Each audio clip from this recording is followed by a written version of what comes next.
आई गलू सजन के द्वार घुंघटा उठा बन्नी। आई गले सजन के द्वार घुंघटा उठा बन्नी। अगल बगल तेरे ससुर खड़े हैं, अगल बगल तेरे ससुर खड़े हैं।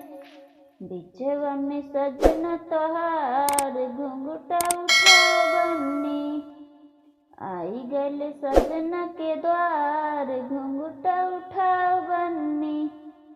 अगल बगल तेरे जेठव खड़े हैं, अगल बगल तेरे जेठवा खड़े हैं, अगल बगल तेरे जेठवा खड़े हैं।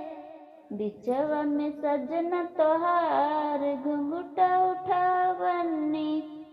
आई गले सजन के द्वार घुंघटा उठा बन्नी।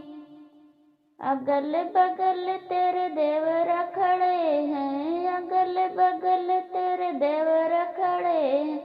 बिचवा में सजन तोहार घुंघटा उठा बन्नी। आई गले सजन के द्वार घुंघटा उठा बन्नी। आई गले सजन के द्वार घुंघटा उठा बन्नी।